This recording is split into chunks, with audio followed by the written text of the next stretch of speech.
৭৫ বছর পূর্তি উৎসব স্মৃতি পাঠাগার আয়োজিত ৪৫ ঊর্ধ্ব প্রীতি ফুটবল টুর্নামেন্ট ২০২৫। স্থান দারিয়াপুর আমানুল্লাহ উচ্চ বিদ্যালয় মাঠ। ২ গ্রুপে মোট ৮ দল নিয়ে উক্ত টুর্নামেন্টটি শুরু হয়েছে এবং উক্ত দলগুলোর নাম বাংলাদেশের ৮টি নদীর নামে রাখা হয়েছে।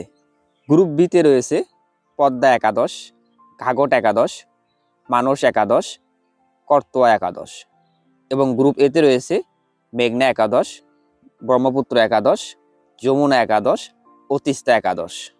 উক্ত খেলায় অংশগ্রহণকারী প্রত্যেকটা খেলোয়াড়ের বয়স ৪৫ বছরের বেশি।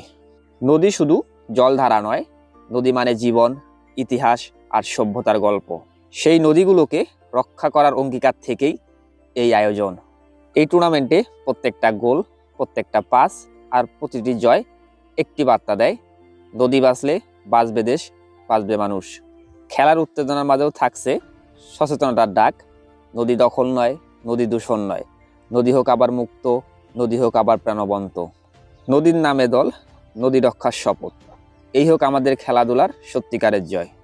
উক্ত টুর্নামেন্টের প্রত্যেকটি ম্যাচ দুপুর ৩টা থেকে দারিয়াপুর আমানুল্লাহ উচ্চ বিদ্যালয়ের মাঠে অনুষ্ঠিত হয়। নদী আমাদের প্রাণ, আমাদের পরিচয়। খেলার মাঠ থেকেই শুরু হোক সচেতনতার লড়াই, নদী বাঁচুক, দেশ বাঁচুক, এই হোক আমাদের প্রত্যেকের অঙ্গীকার। আসুন আমরা সবাই মিলে আমাদের নদীগুলো রক্ষা করি।